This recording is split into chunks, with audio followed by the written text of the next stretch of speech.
Hit it.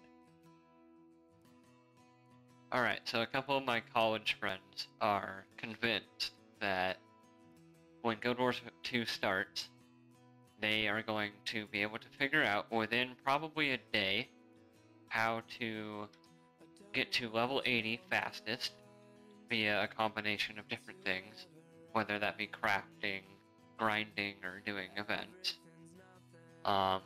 And they also believe that the economy is going to collapse within the first week, given that there's no restrictions on who can gather what materials, and then it's just going to flood the market. I kind of like that. Like, me personally, because I was a tailor, getting the, like, Java scraps, or whatever they were called, jute scraps, that was a pain in the butt for me. I could not, to save my life, figure out how to go get jute scraps until, like Jean told me, like, you just go salvage armor and you'll get it, but it's not, like, guaranteed. So I'm, like, I was figuring I just go to the tailor guy, I go buy 50 jute places, turn them into scrap, and I go craft, but that wasn't how it was. And the leveling curve in Guild Wars 2 is just mind-blowing. Because I'm so used and like trained to experience, okay, I'm level 1, this is going to take 2 minutes. Level 2 to 3 is going to take me 5 minutes. And then it won't get hard until maybe like level 20, it's going to take me about an hour. But in Guild Wars 2, like level 1 to 2, took me a good 10, 11 minutes. Level 2 took me about 2 minutes more. Like, it's not like, go grind this mob. They're pretty much telling you, go have fun with your friends. Go experience this event over and over and over again. But learn how to play a little bit more each time. Like, learn how to get better at dodging. And they're actually rewarding you for it, like giving you levels to go enjoy yourself, pretty much, and not go grind. Because I don't think I'm the only one who saw this. Like, when I first started playing the beta, there were people grinding in the farm on the worms. Like, they were grinding, they didn't have to. It was weird to me that you'd waste time being alone, go killing the same mobs for a while for like almost no XP. Because mobs hardly gave you XP, I noticed. Like, it made me not want to grind, which I'm extremely happy about. Yeah. It took a couple minutes to kill a monster, and I mean, it honestly did. And, you get I noticed, like, no matter what level you were, you got about 15 experience per monster. Yeah. Unless they were over your level, in which case you'd get more, but otherwise, like, if you were level 10, they were level 10, you'd get 15. If you were level 10, they were level 11, you'd get 15. If they were level 12, you'd get like 50 for some reason. But then if they were level 8 and you were level 10, you'd get like 7. Yeah, they didn't like cut it, like over extremely, but they still were like, don't go grind. Like, if you see a dynamic event, go run over there and go help that guy out. Like, if he wants to go get some weapons out of this little, like, supply cage, go protect him from all these minotaurs and go help him out. And then, this is one of the funniest things I did. For about 30 minutes during the first day, I was getting slaughtered by moa birds. Because in Guild Wars 1, they're like all happy, you can go up, hit them once and they're dead. But in Guild Wars 2, moa birds can destroy you without a problem if you're not dodging right. Because if they daze you and they get up close to you, like, I was an elementalist, so I didn't have as much armor, but I still had a pretty decent amount. It was insane. I was just getting stomped by these moa birds.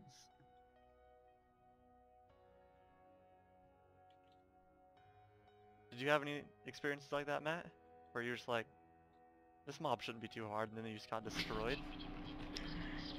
Remember that giant that was in this plateau was attacking the town? We were over leveled. We were over leveled, and it didn't matter. We got scaled down to about was it 18, and we got our butts kicked seriously badly. Like it took us a while. All of us died about probably 10 times. It was crazy. And it I was like, it's just one person, and then you fought big giants before, and it just wasn't that hard. But for some reason, that one was just like more challenging. And there's a lot of little things that are in the world that just like kind of just a random dungeon. Every once in a while, you see like a random dungeon, and you see these like little creatures kind of kick your butt, Oh yeah. even though they're a lower level than you. So like they really scale the monsters really well, and make it a good challenge and rewards while you know you're just roaming around, even though if you're going down to help a friend or something like that.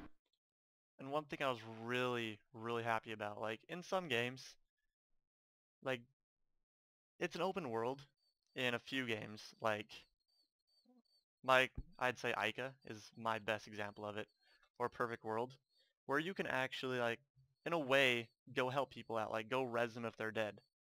And in Guild Wars 2, the beta, what I was seeing was like people would go out of their way to go and help out that guy who just got downed. Like if you were downed in almost a heartbeat, if you're in a mission with with random people, they'd go over and just help you get back up. Like go help you get back in the fight, which is really surprising to me because I thought that would be a really underused utility that like should be used.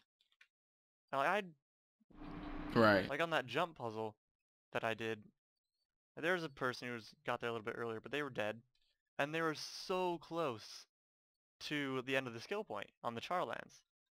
And so I could have been a total prick and just not res them. Or I could go help them out and like go help them get a skill point. So I decided I'd go help them, I'd go res them. And then we get up there, and then I start communing to this skill point, and then a veteran guy pops out of nowhere. Like if I did not resurrect that person, I would have gotten punished. Like I would have felt like karma just bit me in the ass because I didn't go help that person, and then this elite veteran Ascalon dead guy comes and destroys me. So in that case, I was really happy that they had that system in there because that stuff happens all the time. Like someone is in that normal, hey, one-man army, I can go finish this dynamic event, no problem.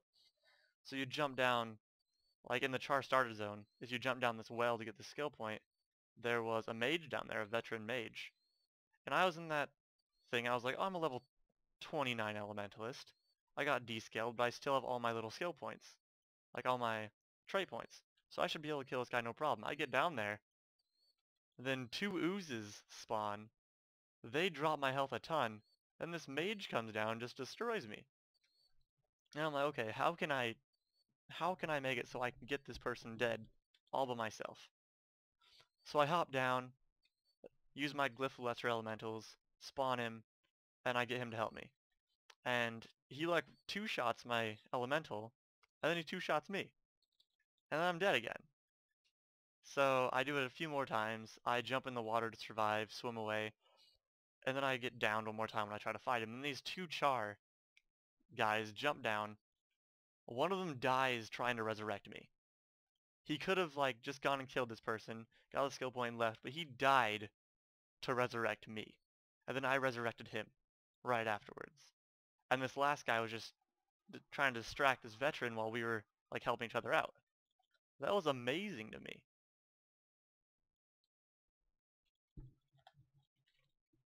Well, it was brilliant that they chose to give you so much XP for reviving people, because I can sit there and revive someone, it takes about half as long to kill a monster, and I get triple the XP for it. So it isn't just like an optional thing, it actually rewards you for something that you really shouldn't need to be rewarded for, but they do it anyway. I'm kind of happy they gave you so much EXP for like revving people, because it did make you want to go help that dead guy out. But another way, I just like I fought the Shadow Behemoth, and if you didn't go and res your teammates, then who was going to resurrect you when you died? Because you were going to die. And you'd have to get on a waypoint and run all the way back. But if you go and like res that guy, he'd pop back up, he'd run over, help you out if you got killed. And it was just so much fun that they actually put so much thought into a mechanic that is generally overlooked in almost every other MMO.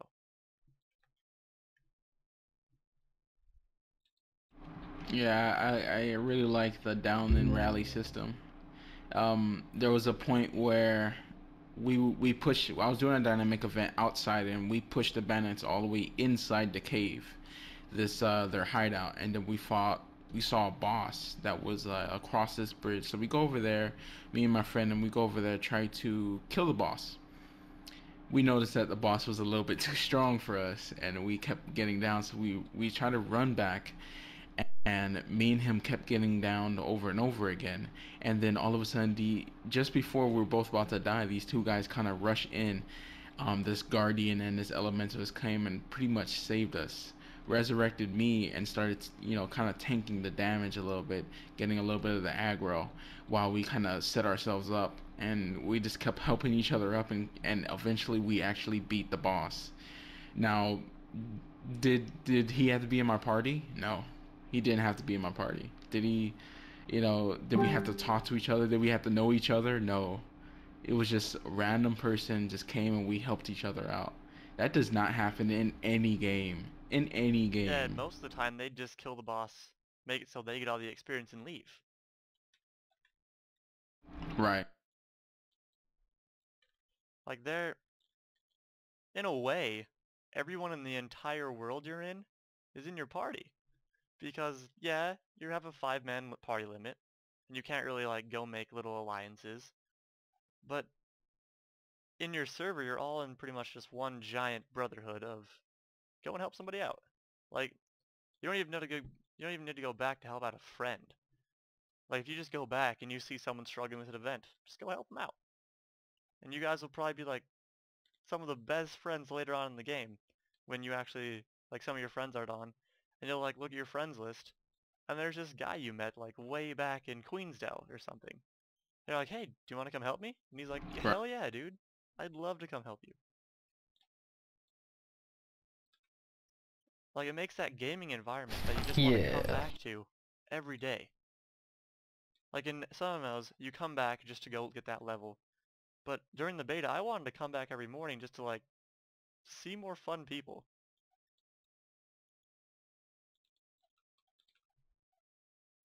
It's almost as good as the League of Legends community. League of Legends community is amazing. It sure If you want is. trolls. It's so bad. It's worse than Xbox Live. Definitely worse than Xbox Live. So Jace, take the worm event for example, where you help Farmer D